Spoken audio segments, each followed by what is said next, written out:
Praise the lord. ఈ ఆదివారం కొరకు ఏర్పాటు చేయబడిన అంశాన్ని చూసినట్లయితే ఈస్టర్కు ముందు 3వ ఆదివారము, లెంట్లో 4వ ఆదివారము. అంశము విమోచన కార్యార్థులుగా నుండుటకు పిలుపు.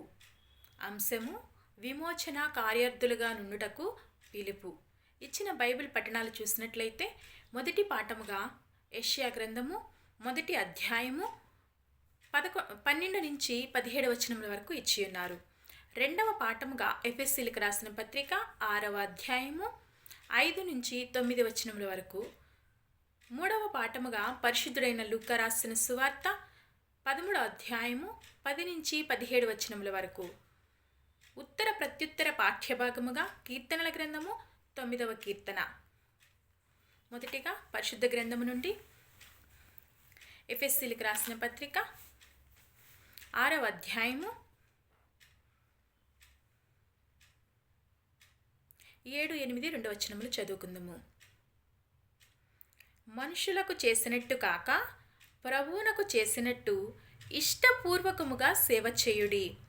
దాసుడైనను స్వతంత్రుడైనను మీలో ప్రతివాడును ఏ సత్కార్యము చేయునో దాని ఫలము ప్రభువు వలన పొందునని మీరెరుగుదురు. ప్రార్థన చేసుకుందాం. మహోన్నతుడా, జీవాధిపతి, సృష్టికర్తమైన తండ్రి, రాజులకు రాజా, ప్రభులకు ప్రభువా, ఉన్నవాడను అనువాడనైన దేవా, ఇదిగో ఈ సమయంలో పరిశుద్ధాత్మదేవా, నీ మైన లెంట కాలంలో ప్రభువా, మరి నీ పరిశుద్ధ ఆరాధన కొరకు ప్రభువా, ఈ విశ్రాంతి దినం కొరకు మీరు ఏర్పాటు చేసిన ఈ అంశాన్ని బట్టి కొద్ది నిమిషాలు మేము ధ్యానించుకునిచుండగా పరిశుద్ధాత్మ శక్తితో మమ్మల్ని నింపి నీ పరిశుద్ధాత్మ కృపను మా మీద కుమ్మరించి వినిచున్న వారికి వినగలిగిన మనస్సును గ్రహింపగలిగిన శక్తిని అనుగ్రహించండి. చెప్పుచుండగా నీ పరిశుద్ధాత్మ శక్తిని మా మీద కుమ్మరించమని, ఒక్క మాటైనను నీకునైనా అవి మంచి పలుకులు పలకటానికి మీరు సహాయం చేయండి. నీ పరిశుద్ధాత్మ చేత మేము పలకడానికి మీరు సహాయం చేయమని నజరేయుడైన యేసుక్రీస్తు నామమున అడిగి వేడుకొని ప్రార్థిస్తున్నాము తండ్రి. Amen, amen, amen. Praise the lord. ఈ ఆదివారం కొరకు మనకు ఏర్పాటు చేయబడిన అంశాన్ని చూసి ఉన్నాం కదండి. విమోచన అంటే విడుదల, విడుదల, విమోచన. మరి ఈ మాటలన్నీ కూడా మనకు తెలిసే ఉంటుంది. అయితే మనం చూసినట్లయితే కార్యార్థులుగా ఉండుటకు పిలుపంట. కార్యార్థులు అంటే ఏంటి? కార్యము అంటే పని కదా. మనం అనుకుంటాం కదా, కార్యము, ఆ కార్యం చేసి రండి, ఆ కార్యం జరిగిందా అని అడుగుతూ ఉంటాం కదా. దాని మీన్స్ ఏంటంటే పని. పని కార్యార్థులు అంటే పని చేసేవారు అని అర్థం అనమాట. అయితే ఏ పని చేసేవారిని కోసం దేవుడు పిలుస్తున్నాడు అంటే, పిలుపు అంటే పిలుస్తున్నాడు అనమాట. మీరు విమోచన కార్యార్థులుగా ఉండటానికి దేవుడు మనల్ని పిలుస్తున్నాడు. అయితే ఈ లెంట్ సమయంలో దేవుడు మనల్ని పిలుస్తున్నాడు అని అర్థమవుతుంది. ఎందుకంటే మనము కొన్ని విషయాలలో విమోచనం అంటే ఏ విషయాలలో బందీ అయిపోయారో ఆ బందీ అయిన వాటి నుంచి విడిపించటానికి మరి పరమ నుండి దిగి వచ్చిన యేసుక్రీస్తు ప్రభువారు మరి ఏ విధంగా వచ్చి తన కార్యాన్ని నెరవేర్చాడో అదే విధముగా మీరు కూడా ఆ కార్యార్థులాగా ఉండటానికి దేవుడు పిలుస్తున్నాడు. మనం చూస్తూ ఉంటాము. మనకిచ్చిన మరి బైబిల్ పాఠంలో యెషయా గ్రంథము 1వ పాఠం చూసినట్లయితే యెషయా గ్రంథంలో చక్కగా రాసి ఉంది. ఏమని పిలుస్తున్నాడంటే యెషయా గ్రంథము మరి 1వ అధ్యాయము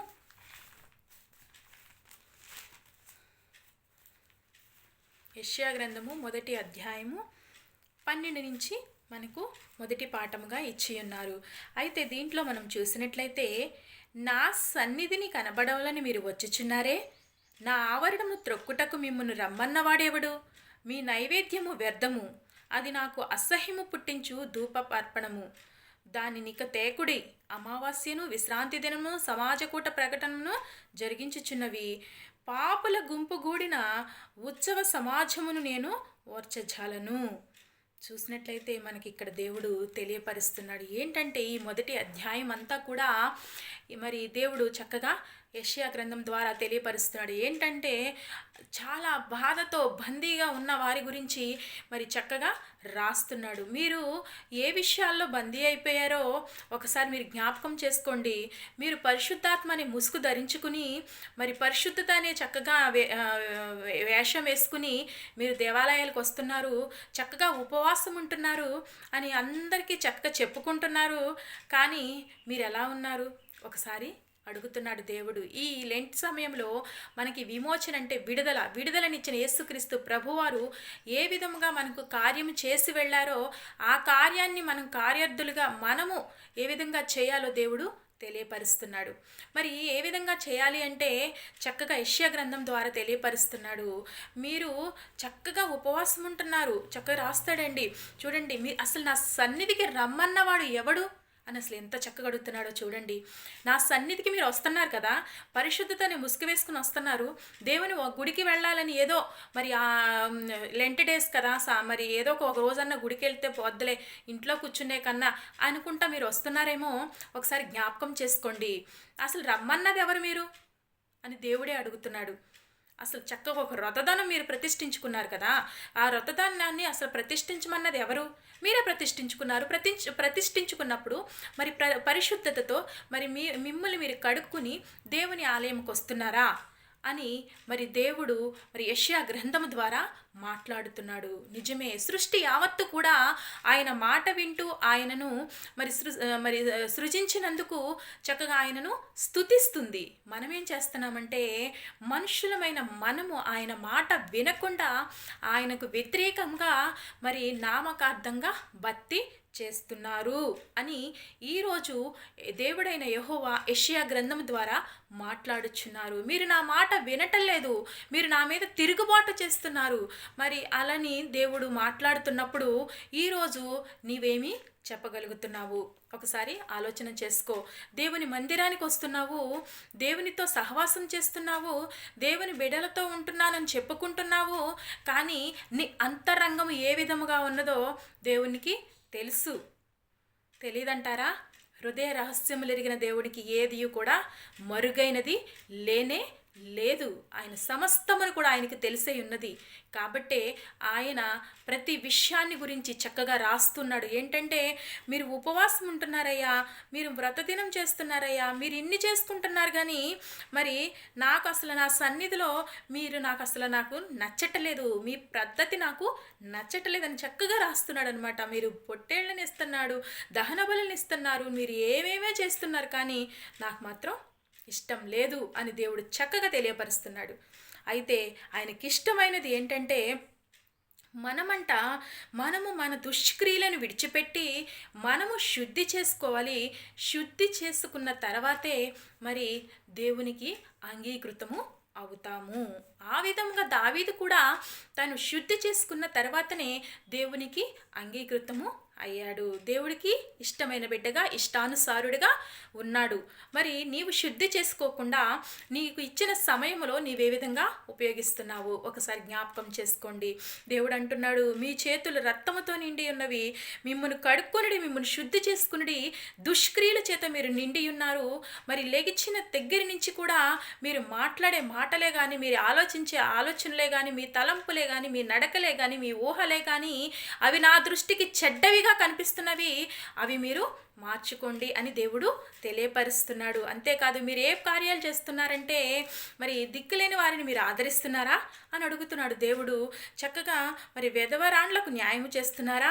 తండ్రి లేని బిడ్డలకు మీరు ఆదరిస్తున్నారా? మీరు ఇలాంటివి చేయకోకుండా మీరు ఏం చేస్తున్నారు అని చక్కగా దేవుడు తెలియపరుస్తున్నాడు. ఒకసారి మనల్ని కూడా ఆ క్వశ్చన్ వేస్తున్నాడు అనమాట. మరి ఈ విమోచన దినము క్రీస్తు నిన్ను నన్ను విడిపించడానికి పరమండలము నుండి ఆసీనుడయి మరి భూలోకమునకు వచ్చిన ఆ దేవాతి దేవునిని మరి చక్కగా మన కోసము తన కార్యము సఫలము చేసి మన నిమిత్తము ఆయన మళ్ళీ తిరిగి పరలోకానికి వెళ్ళాడు. అయితే దేవుడు అడుగుచున్నాడు, మీరు నాకు కార్యర్థులుగా ఉన్నారు, కార్యర్థులుగా ఉన్న మిమ్మల్ని నేను పిలుస్తున్నాను, మీరు నా పని చేస్తున్నారా అని అడుగుచున్నాడు. పూర్వకాలమందు మరి నానా సమయములలో మనం చూస్తూ ఉంటాం. హెబ్రీల పత్రిక 1వ అధ్యాయంలో మరి ప్రవక్తలను పిలిచారంట. ప్రవక్తలను పిలిచినప్పుడు ఆ ప్రవక్తలు ఏమయ్యారంటే మరి దేవుని సువార్తను చెప్పినట్లు మనము చూస్తాము. మొదటిగా చూస్తే మనము ఆది కాలంలోనే మరి ఆదాము అవ్వను చూస్తూ ఉంటాము. వాళ్ళప్పుడే దేవుడు చక్కగా చెప్తాడు, కానీ వాళ్ళు వినలేదు. దానివల్ల వాళ్ళు నాశనాన్ని కొని తెచ్చుకున్నారు. తర్వాత మరి నోవాహు కాలం వచ్చేసింది. నోవాహు కాలంలో మరి దేవుడు పిలిచాడు.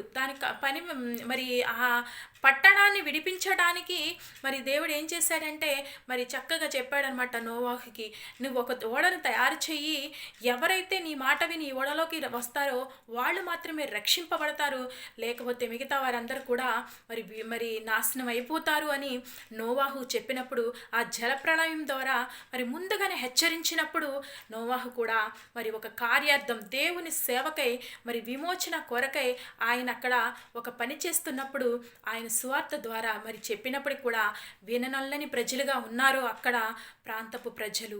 అందువల్ల ఏమైపోయిందంటే అది చక్కగా 40 రాత్రులు పగళ్ళు వర్షము తూములు విప్పేసిందంట.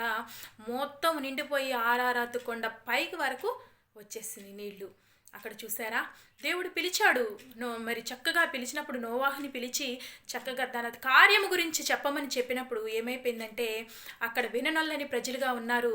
దానివల్ల వాళ్ళు మరి శాపమని తెచ్చుకున్నారు. మళ్ళీ తర్వాత చూసినట్లయితే మనము ఇలా ఎంతోమంది ప్రవర్తనలు పిలిచారు. మనం ముఖ్యంగా చెప్పుకుంటే మోషే గారిని మనము చెప్పుకోవచ్చు. నిర్గమకాండంలో మరి ఎక్కడో ఉన్న మోషేను దేవుడు ఏర్పరచుకుని మరి నిజంగా మనం అనుకుంటాం కదా, దేవుడు ఏర్పరచుకుంటేనంట నీవు ఎక్కడున్నప్పటికీ కూడా మరి నీ పిలక పట్టుకుని లాక్కొచ్చి ఆయన పని చేపిస్తాడంట. మరి మోషే చెప్తున్నాడు, నేను నోటి మాన్యం కలిగిన వాడను, నా వల్ల ఇది కాదు అని మనం తప్పించుకోవడానికి చాలాసార్లు ప్రయత్నం చేస్తూ ఉంటాం. నిజమే, నేను కూడా కొన్ని సార్లు పని చేయడానికి అనిపిస్తూ ఉంటుంది. కొన్ని విషయాలలో కొన్ని మరి సమస్యలలో కొన్ని బాధలలో మనం అనుకుంటూ ఉంటాము, ఎందుకు వచ్చిందిలే అని విసుకుపోతూ చేయకూడదులే అని వదిలేయాలనిపించుద్ది. కానీ దేవుడు ఏం చేస్తాడు తెలుసా, ఆయన కానీ ఇష్టపడితే మనం ఎక్కడున్నా సరే తిరిగి మనల్ని లాక్కొచ్చి ఆయన పనిలో మరి వాడుకోవాలని చూస్తూ ఉంటాడంట. కొన్నిసార్లు అనిపిస్తూ ఉంటుంది, మన చుట్టుపక్కల విషయాలే కానీ మన విషయాలే కానీ మన ప్రతి విషయంలో కూడా కొన్ని వాటిల్లో మనం ఏమైపోతామంటే డేలా పడిపోతాము, బలహీన పడిపోయి ఎందుకు వచ్చిందిలే అనే విసుగుదల ఆత్మ అనేది మనకు వచ్చేస్తూ ఉంటుంది. వెంటనే దేవుడు అనుకుంటాడు కదా, దేవుని ఆత్మ ప్రేరేపిస్తుంది, నేను ఇంత కష్టములో నేను మీకోసము పరలోకము నుండి మీకోసం వచ్చాను కదా, పరలోకము నుండి మీకు మీ ప్రాణాలు రక్షించడానికి నా ప్రాణాన్ని వేశాను కదా, చిన్న వాటిలకే మీరు ఈ విధంగా విసిగిపోతే మరి నేను ఎలా ఉండాలి? నా మాట వినుకోకుండా ఈ విధంగా మీరు తిరుగుబాటు చేస్తున్నారు కదా, సృష్టి నా మాట వింటుంది, మరి ఈ లోకంలో ఉన్న మనుషులు నా మాట వినటం లేదు కదా, మరి నాకెంత బాధ కలగాలి అని దేవుడు అడుగుతున్నాడు. అలాంటి వారి కోసమే ఆయన ఈరోజు విమోచించడానికి దేవుడు వచ్చాడు. కొన్ని సమయాల్లో మన పరిస్థితుల వల్ల మనము తొలగిపోతూ ఉంటాము, మాటల వల్ల తొలగిపోతూ ఉంటాము. కానీ దేవుడు ఏం చేస్తాడంటే మనలో ఆయన ఎన్నుకున్న బిడ్డలమైతే దేవుడు కంపల్సరిగా ఆయన ప్రణాళిక అనేది బిడ్డల మీద ఉంటుంది. ఎన్ని కష్టాలు, ఎన్ని నష్టాలు, ఎన్ని ఆటుపోటులు, ఎన్ని సమస్యలు వచ్చినప్పటికీ కూడా దేవుడు విడిచిపెట్టడు. ఆనాడు యోనాను ఎన్నుకున్నాడు దేవుడు. ఎన్నుకుని నినివే ప్రజల కోసము మరి ప్రాంతాన్ని మరి ఆ పట్టణాన్ని 1,20,000 మంది ఉన్న పట్టణాన్ని కాపాడడానికి యోనాను ఎన్నుకున్నాడు. ఎన్నుకుని మరి అక్కడ విమోచన కార్యం జరగాలి కాబట్టి ఆ సమయంలో యోనాను ఎన్నుకున్నాడు. ఎన్నుకుని అసలు నాకెందుకు వచ్చింది సేవ, నేను చెయ్యలేను, నేను వెళ్ళను ఆ ప్రాంతానికని నినివేకి వెళ్ళాల్సిన యోనా తార్షిష్కు వెళ్ళిపోతాడు. మరి దేవుడు చూస్తా ఊరుకున్నాడా? లేదు కదా. సరే, నీకు ఇష్టం లేదంటున్నావు కదా, నువ్వు వెళ్ళిపోయావులే, నాకు ఇంకా బోలమంది ప్రవక్తలు ఉన్నారు, నహోము ఉన్నారు, ఆమోసు ఉన్నాడు, ఇంకా బోలమంది ప్రవక్తలు ఉన్నారు కదా, వీళ్ళని పంపిస్తానులే అని దేవుడు అనుకోలేదు. ఎందుకంటే నా మాట వినలేదుగా, ఎందుకులని వదిలేసాడా?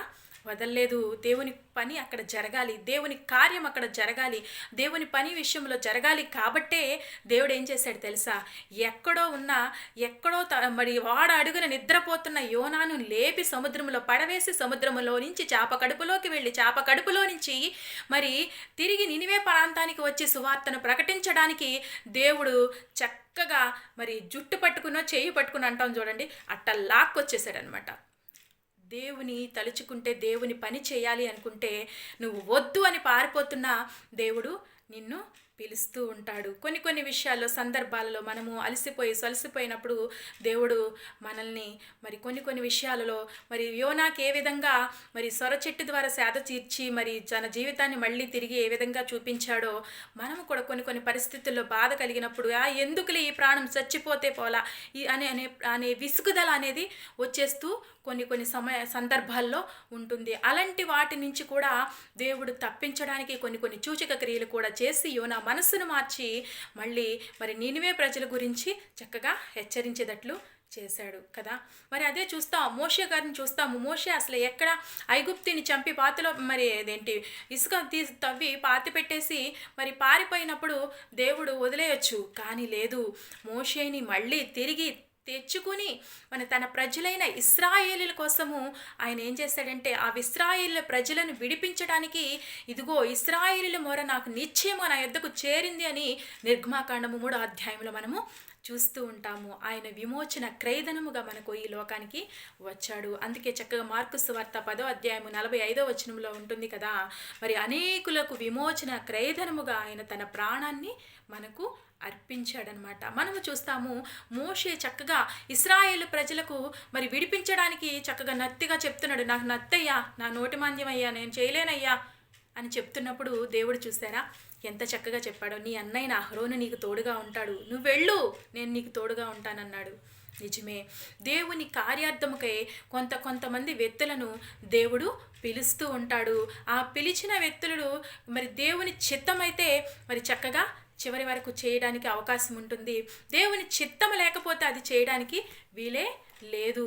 మనము కూడా చూస్తూ ఉంటాము, కొన్ని సమస్యలు వచ్చినప్పుడు మనము కూడా త్రొట్టిళ్ళ పాటు పడిపోతూ ఉంటాము. అలా పడకూడదు అని మరి నా పని విషయంలో, ఎందుకంటే నా ప్రాణాన్ని అర్పించాను, మరి మీరు మరి చెప్తూ ఉంటారు కదా చక్కగా మార్కు సువార్తలోనే చక్క శిష్యులకు మరి తెలియపరుస్తారు యేసుక్రీస్తు ప్రభువారు. ఏంటంటే మార్కు సువార్త 8వ అధ్యాయము 34వ వచనంలో ఉంటుంది. చక్కగా మరి తన శిష్యులను పిలిచి ఏం చెప్తున్నాడంటే, నన్ను వెంబడింపగోరువాడు మళ్ళీ తన్ను తాను ఉపేక్షించుకుని తన సిలువనెత్తుకుని నన్ను వెంబడింపవలెను అని తెలియపరుస్తున్నాడు. యేసుక్రీస్తు ప్రభువారు ఎలా చెప్తున్నారు చూడండి, పిలుస్తున్నారు శిష్యుల్ని, తన శిష్యుల్ని పిలిచి ఏమని చెప్పాడంటే, నన్ను మీరు వెంబడింపాలనుకుంటున్నారు కదా, మరి మీరు నన్ను వెంబడింపాలి అంటే మీకున్న శ్రమలే కానీ కష్టాలే కానీ మరి బాధలే కానీ అన్నీ కూడా మీ భుజం మీదే ఉంటాయి, అవి పట్టుకుని మీరు నన్ను వెంబడించాల్సిందే, మిమ్మల్ని ఉపేక్షించుకోవాలి, మిమ్మల్ని మీరు తగ్గించుకుని తప్పదు, నన్ను వెంబడించాలి అని దేవుడు ఒక హెచ్చరిక అనేది చేసి మరి సిద్ధపాటు చేసి దేవుని కార్యార్థమై అప్పుడు మరి శిష్యులను పంపించినట్లు మనము చూస్తూ ఉంటాం. పిలిచాడంట, శిష్యులను పిలిచి అని రాసి చక్కగా ఉంది. మరి నిజంగా మనం చూస్తూ ఉంటాం, మోషేను కూడా చక్కగా పిలిచి ఏం చేశాడంటే, ఇదిగో నా ఇశ్రాయేలు ప్రజలను రక్షించడానికి నీవే సమర్థతుడు, నువ్వు తప్ప వేరొకరు లేరు అని అక్కడ ఆనాడు మరి 3వ అధ్యాయంలో మనం చూస్తూ ఉంటాం కదా. మరి హోరేబు కొండ దగ్గర చక్కగా మరి అగ్ని ద్వారా ప్రత్యక్షమయ్యి మరి ఆయన మరి మోషే అని పిలిచినప్పుడు అక్కడ ఎవరా అని మరి వింతగా చూస్తున్నట్లు మనము చూస్తూ ఉంటాము. నిజంగా అక్కడ కూడా మోషే అని దేవుడు పిలిచాడు. నిజమే, చూస్తూ ఉంటాము.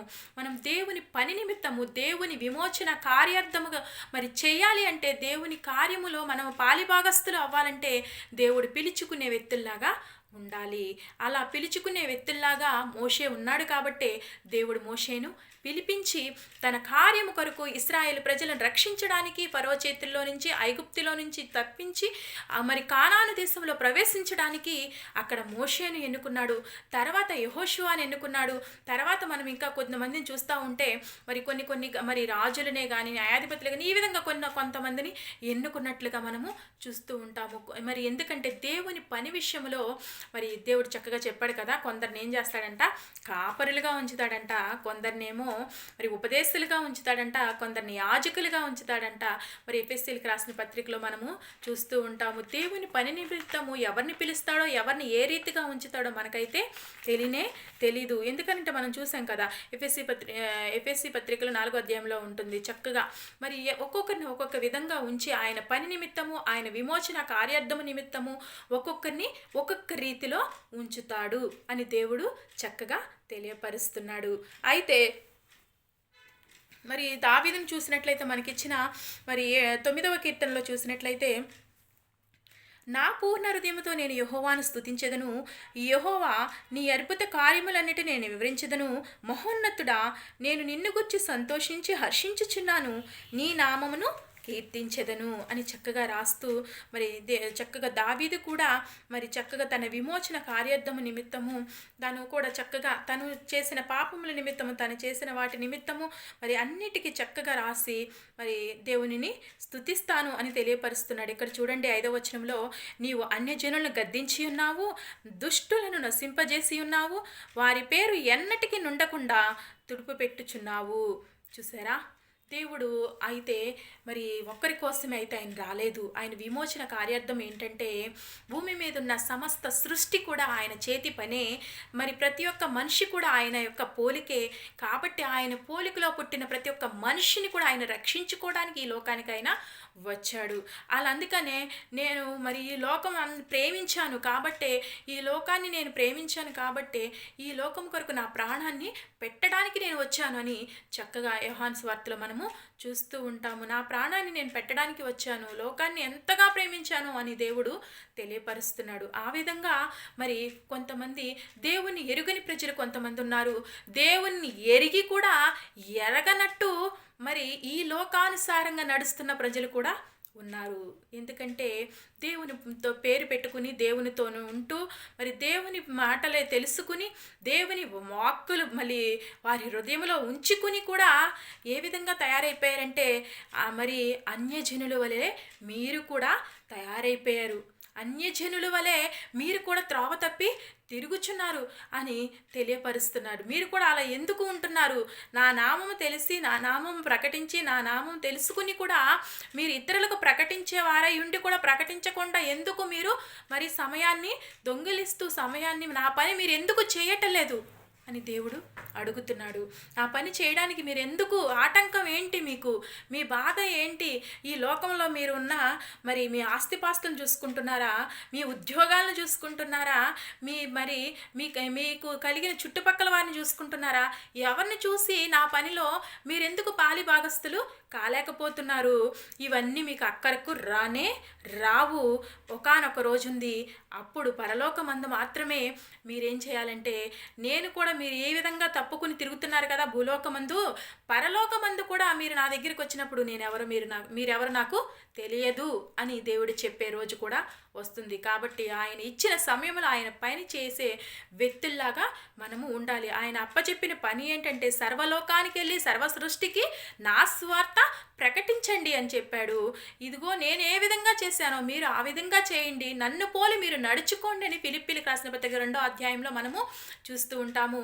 అయితే ఆయన విమోచన కార్యార్థము కొరకు తన ప్రాణాన్ని పెట్టాడన్న విషయము మనం మర్చిపోకుండా మనం ఏం చేయాలంటే మరి కొందరిని అగ్నిలో పడేవారిని లాగునట్లుగా మనం ఏం చేయాలంటే ఎవరైతే మరి నరకానికి పోతున్నారో అనుకున్న వాళ్ళని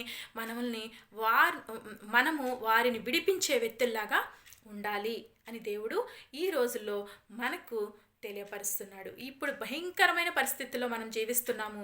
నిజంగా ఏంటంటే ఎవరికి వాళ్ళే ఉంటున్నాము, తింటున్నాం కదా, మా దగ్గర ఎంత ఉంది, మా దగ్గర ఇన్ని ఉన్నాయి, మాకు సదా మరి ధనవంతుడు చూస్తాను కదా ఏమని చెప్పుకుంటాడండి, చక్కగా నా ప్రాణమా తినుము తాగుము సుఖించుము, అనేక సంవత్సరములకు సరిపడా దానికి నేను సమకూర్చి పెట్టాను, నువ్వు భయపడొద్దు అని చెప్పుకుని ప్రాణంతో చెప్పుకుంటుంటే అప్పుడు దేవుడు చెప్తున్నాడు, ఓ ఎర్రివాడా, ఈ రాత్రి నీ ప్రాణం అడుగుతున్నా, నువ్వు సిద్ధపరిచినవన్నీ ఏమవుతాయి అని అడుగుతున్నాడు. నిజమే, ఈ రోజుల్లో మరి ఇప్పుడున్న పరిస్థితుల్లో మనం ఎలా ఉన్నామంటే ఏంటో మరి అన్నీ సమకూర్చేసి పెట్టేసుకున్నాం, అన్నీ తెచ్చి పెట్టుకున్నాము, అన్నీ చేసుకుంటున్నాం, పెట్టుకోవచ్చు కాదనట్లా, ఎందుకంటే లోకానుసారంగా తప్పదు. కాబట్టి దానితో పాటు మనము మన ఆత్మలనే కాదు మన చుట్టుపక్కల ఉన్న వారి ఆత్మలను కూడా రక్షించే వ్యక్తుల్లాగా ఉన్నామా లేదా ఒక్కసారి జ్ఞాపకం చేసుకోవాలి. నీ అంతటా నీవు రక్షింపబడితే నీ కుటుంబం పరిస్థితి, నీ బిడ్డల పరిస్థితి, నీ సంఘ పరిస్థితి ఏమిటో ఒకసారి జ్ఞాపకం చేసుకో, ఒకసారి మనము తెలుసుకోవాలన్నమాట. అదేవిధంగా చూసినట్లయితే మనకిచ్చిన మరి మనం చూస్తూ ఉంటాం 3వ పాఠంలో చూసినట్లయితే చక్కగా ఇక్కడ ఒక సమాజ మందిరం ఉందంట. ఒక స్త్రీ ఏం చేస్తుందంటే దేవాలయానికి వస్తూ వెళుతూ ఉందంట. వస్తూ వెళుతూ ఉంటుంది కానీ ఆవిడ ఏం చేస్తుందంటే పైకెత్తి ఇలా మరి పైన చూడడానికి అవకాశం ఆమెకి లేనే లేదు. వస్తుంది చక్కగా వంగిపోయి ఇలా కూర్చుంటుంది, భూమి ఎంకే చూసుకుంటుంది వెళ్ళిపోతుంది, భూమి ఎంకే చూసుకుంటుంది వెళ్ళిపోతుంది తప్ప తాను మరి పైకెత్తి దైవజనుడి ముఖము లేదు అటు ఇటు తిప్పడానికి లేనంత మరి మరి తల కూడా తిప్పలేక అంత భారముతో ఉన్న ఆ స్త్రీని చూశాడు యేసుక్రీస్తు ప్రభువారు. చూసి ఎన్ని సంవత్సరాల నుంచి అంటండి తను మరి 18 ఏండ్ల నుండి మరి బలహీనపరచు దెయ్యం పట్టిందంట. చూడండి, ఇక్కడ దెయ్యము పట్టిందంటే ఆత్మ పట్టింది. ఆ ఆత్మే సాతాను ఆత్మని మనము అంటూ ఉంటాము. ఇక్కడ పట్టి ఏం చేసిందంటే ఆమె ఎంత మాత్రము చక్కగా నిలవలేకుండిందంట. యేసు ఆమెను చూచి అమ్మా అని పిలిచాడంట. చూడండి, ఇక్కడ చూసారా పిలుపు, అమ్మా అని పిలిచాడు. ఆ పిలుపుతోనే ఆమె హృదయం బద్దలై ఉంటుంది. చక్కగా పిలిచి ఏమని అన్నాడంటే మరి పిలిచిన వెంటనే నీ బలహీనతల నుండి విడుదల పొంది ఉన్నావని ఆమెతో చెప్పి ఆమె మీద చేతులుంచగానే ఆమె చక్కగా నిలబడి దేవుణ్ణి మహిమపరిచిందంట. చూసారా, మనము కూడా దేవుణ్ణి పిలిచే బిడ్డల్లాగా ఉన్నామా లేదా? అమ్మా అని మన పేరు పెట్టి కాకపోయినా మనము చక్కగా మరి ఇక్కడ మనము చూస్తూ ఉంటాము.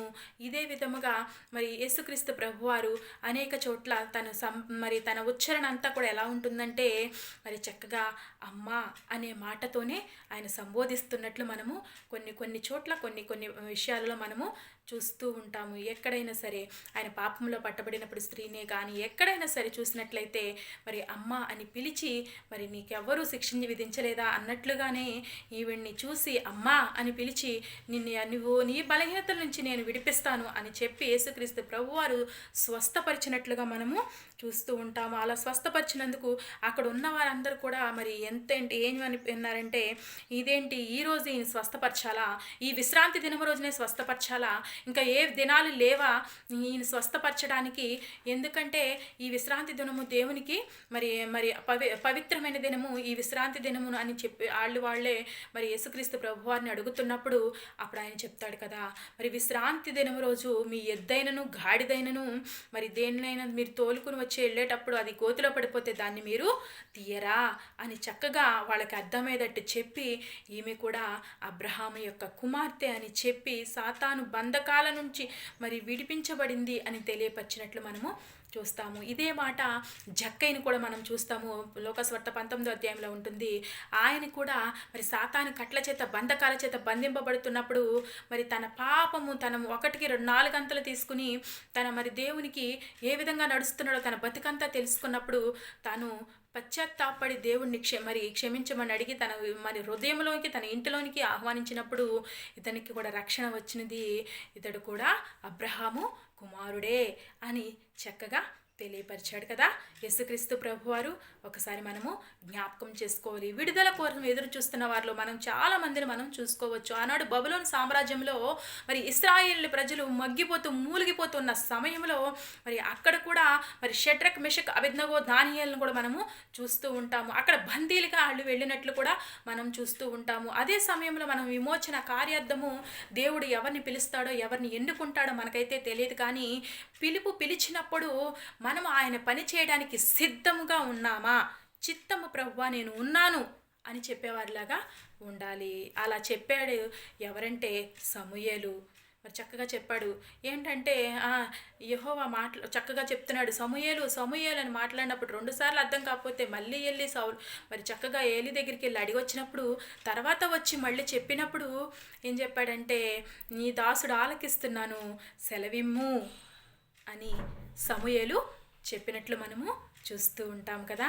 నిజమే, దేవుడు మరి మనకంటూ పిలిచి ఆయన పైన అప్పచెప్తున్నప్పుడు పిలుపుకు తగ్గట్టుగా మీరు నడుచుకోవాలి అని దేవుడు తెలియపరుస్తుంది. ఇదిగో నేను మిమ్మల్ని పిలిచిన రీతిని చూడుడి, మీలో గొప్పవారేంటి ధనికులేంటి పేదవారేంటి, నేను ఎవరిని పిలవలా, నేను ఎవరిని పిలిచానంటే మరి కొరింథీయులకు రాసిన పత్రికలో మనము 1వ అధ్యాయంలో చూస్తాం కదా. ఏంటంటే వెర్రివారిని నేను ఏర్పరచుకున్నాను, జ్ఞానం లేని వారిని ఏర్పరచుకున్నాను, మరి ఇలాంటి వారిని కొరకు నేను వచ్చాను అని దేవుడు తెలియపరుస్తున్నాడు. ముఖ్యంగా ఆయన వచ్చిన కార్యం ఏంటంటే ఈ లోకములో ఉన్న సర్వమానవాళి విముక్తిని ప్రకటించడానికి ఆయన వచ్చాడు. ఎందుకంటే అందరూ ఆయన బిడ్డలే. మనము ఈ లోకంలో జాతి మతం కులం మరి ఆ దేశం, ఈ దేశం, ఆ ప్రాంతం, ఈ ప్రాంతం, వాళ్ళు వీళ్ళు అని మనమైతే అనుకుంటాం. కానీ దేవుని దృష్టిలో సమస్తమైన ప్రజలు, భూలోకం మీద ఉన్న ప్రతి ఒక్క మనిషి కూడా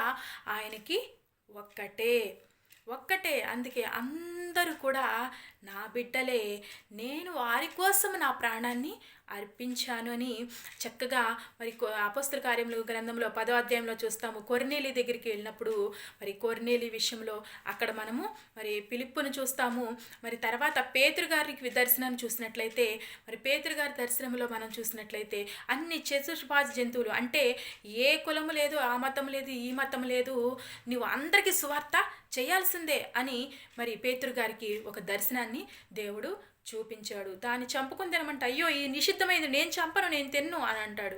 నేను పవిత్రపరిచినవి నీవు నిర్దోషమైనవి ఎలా చెప్తున్నావు అని అలా ముమ్మారు జరినాక పైకి పాత్ర ఎత్తబడినప్పుడు తర్వాత పేతురు కన్నులు తెరవబడి మళ్ళీ ఆయన సువార్త చేయడానికి ప్రారంభించి కొర్నేలి ఇంట సువార్త చేశాడు. తర్వాత ఫిలిప్పు వెళ్ళి నపంసకుడైన మరి కందాకేరి కింద ధనాగారం అంతటి మీద మంత్రి అయిన నపంసకుడికి ఫిలిప్పు సువార్త చెప్పి ఆయన బాప్తిసం ఇచ్చేటట్లు చేశాడు. ఒకసారి జ్ఞాపకం చేసుకోండి, దేవుడి విమోచన కార్యార్థము మనల్ని వాడుకుంటూ ఉంటాడు. కానీ మనము తెలుసుకునేవారిలాగా ఉన్నామా లేదో ఒకసారి మనమే మరి పరిశీలన చేసుకోవాలి. ఆయన విమోచనం మరి ఏబు చెప్తున్నాడు 19వ అధ్యాయంలో చక్కగా చెప్తాడనమాట. ఏంటంటే నా విమోచకుడు సజీవుడనియు, మరి నేను చనిపోయిన తర్వాత ఆయన నేను చూస్తాను అని చక్కగా 19:25 వచనంలో చక్కగా తెలియపరుస్తూ ఉన్నాడు. అంతేకాదు మనం చూసినట్లయితే మరి యెషయా గ్రంథం 61వ అధ్యాయంలో ఆయన ఎందుకు వచ్చాడు అంటే విమోచనం. దేనికోసం విమోచన అంటే బంధింపబడిన వారిని విడిపించడానికి, గుడ్డివారి కన్నులు తెరవజేయడానికి.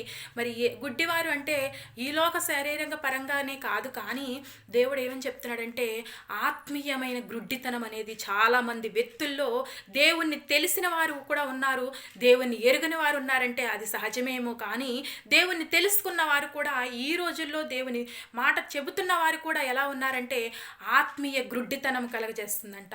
ఆ గ్రుడ్డితనం నుంచి తొలగించడానికి కూడా నేను వచ్చాను, ఏ బంధకాల్లో ఉన్నారో ఆ బంధకాల నుంచి విడిపించడానికి నేను వచ్చానని చక్కగా యెషయా గ్రంథము 61వ అధ్యాయంలో మనము చూస్తూ ఉంటాము. లూకాసు వార్త 75 మరి 1వ అధ్యాయం 75వ వచనంలో చక్కగా మరియ చెప్తుంది, నా విమోచకుడు నా దీన స్థితిని నాకు కటాక్షించాడు అని చక్కగా తెలియపరుస్తుంది.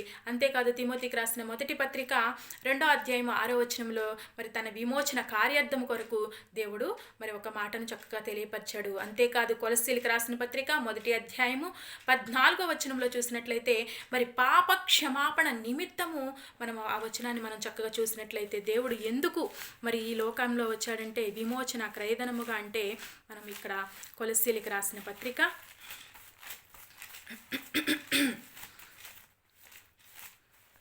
1వ అధ్యాయము 14వ వచనం చూసినట్లయితే మనం అక్కడ చక్కగా రాసి ఉంది, ఆయన మనలను అంధకార సంబంధమైన అంధకారములో నుండి విడుదల చేసి తాను ప్రేమించిన తన కుమారుని యొక్క రాజ్య నివాసులుగా చేసెను. ఆ కుమారుని యందే మనకు విమోచనము అనగా పాప క్షమాపణ కలుగుచున్నది. చూసారా, ఆ కుమారుని యందు మాత్రమే మనకేం కలుగుతుందంట, పాపక్షమాపణ విమోచన కలుగుతుంది.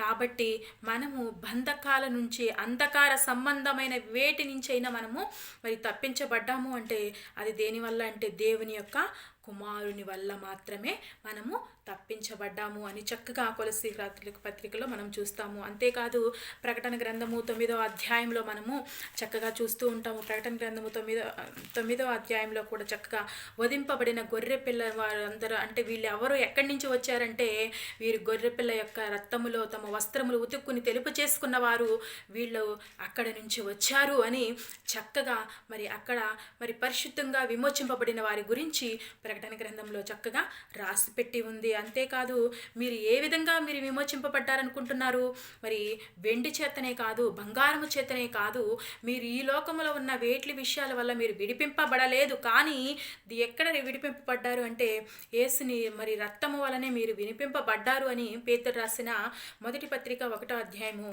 19వ వచనంలో మనము చూస్తూ ఉంటాము. అంతేకాదు మనం బానిసత్వంలో ఉన్న మనలను విడిపించడానికి మరి యేసుక్రీస్తు ప్రభువారి లోకానికి వచ్చాడు అని గలతీలకు రాసిన పత్రిక 3వ అధ్యాయము 13వ వచనంలో మనము చూస్తూ ఉంటాము. ఎందుకంటే ఎప్పుడైతే బలహీనంలో ఉన్నామో, బానిసత్వంలో ఉన్నామో, మరి మనం బంధింపబడి ఉన్నామో, అలా బంధింపబడిన వారిని విడిపింపడానికి ఆనాడు ఇశ్రాయేలుల కోసము మోషేని ఏర్పరచుకున్న దేవుడు ఈనాడు సర్వమానవాళి పాప విమోచనార్థం కొరకు ఎవరిని ఏర్పరచుకున్నాడు అంటే మరి యేసుక్రీస్తు ప్రభువారిని ఏర్పరచుకుని ఆయన రక్తము ద్వారానే మనకి స్వస్థత, విడుదల, పాప క్షమాపణ, మరి ఆయన రాజ్య నివాసులుగా హక్కుదారులుగా చేయగలిగేది ఆయన మాత్రమే.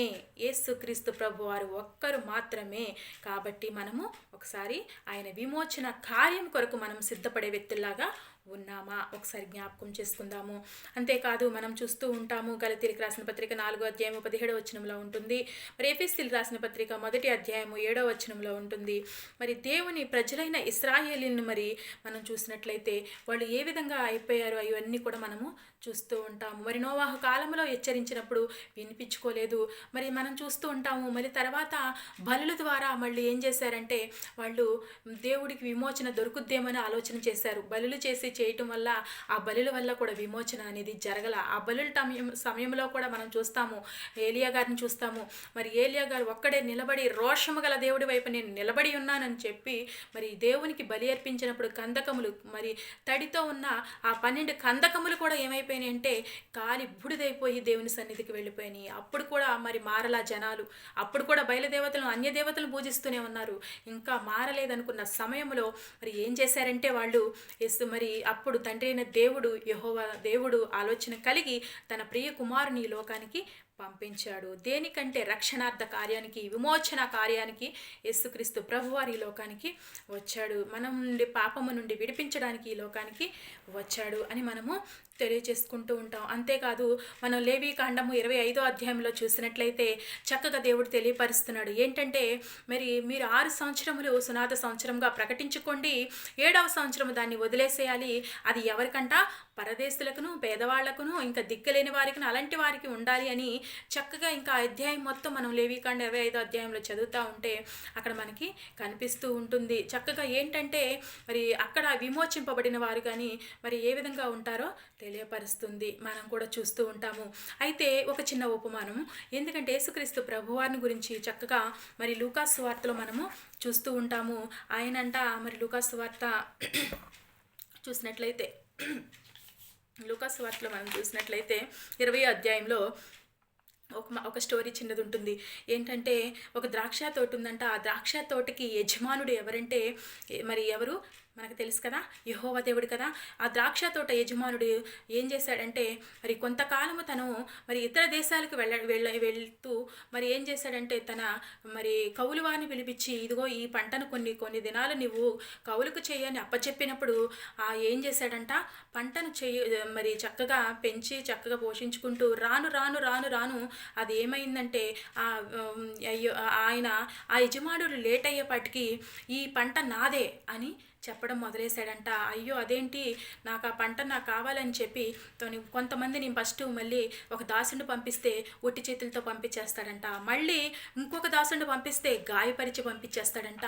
మళ్ళీ ఎంతో కృంగిపోయి బాధపడిపోయి ఏం చేస్తాడంటే ఇదిగో నా కుమారుణ్ణి నేను పంపిస్తాను, ఎందుకంటే నా కుమారుడు కదా, హక్కుదారుడు కదా, ఈయన్ని పంపిస్తే ఇచ్చేస్తాడేమో అని ఆశ కలిగి తన కుమారుణ్ణి పంపించాడంట.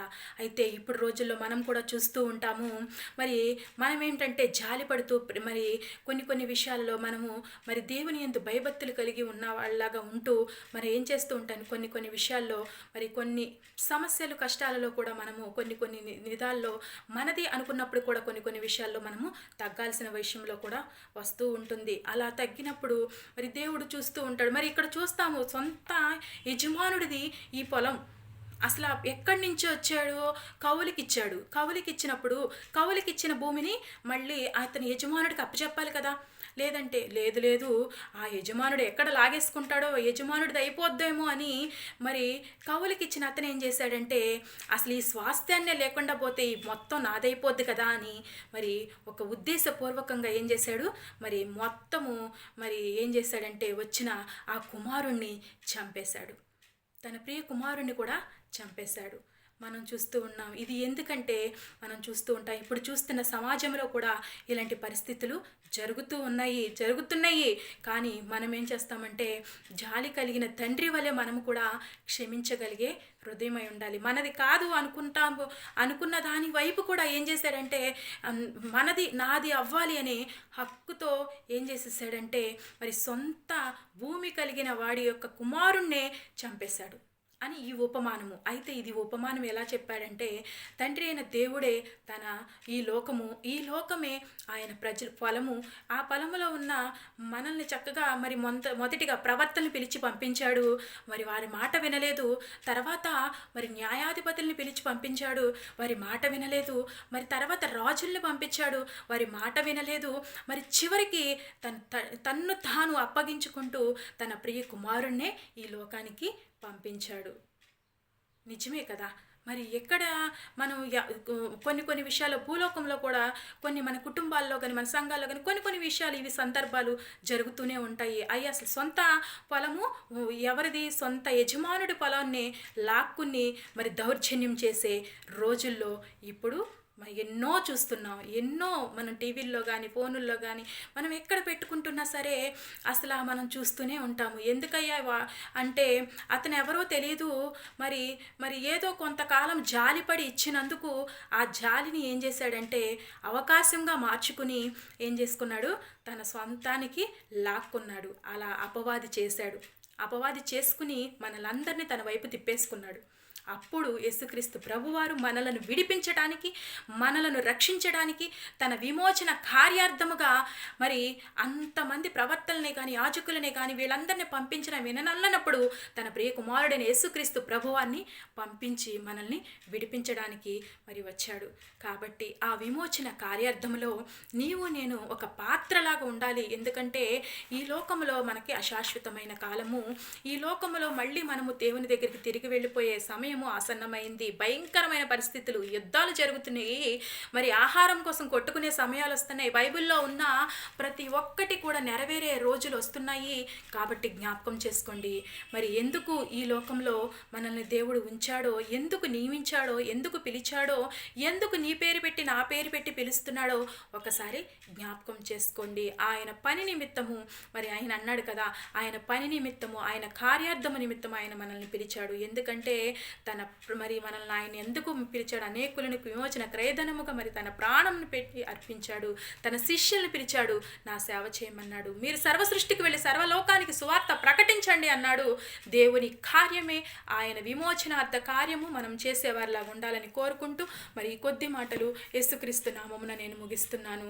ఇంకా ఎక్కువ దేవుని మాటలు చెప్పాలని ఉంది, కానీ విమోచన గురించి మనకి సమయం లేదు. కాబట్టి ఈ కొద్ది మాటల్లో తప్పులుంటే దయతో మన్నించి ఈ సందేశం మీ అందరికీ ఆశీర్వాదకరంగా ఉండాలని కోరుకుంటూ ఈ మాటలు ముగిస్తున్నాను.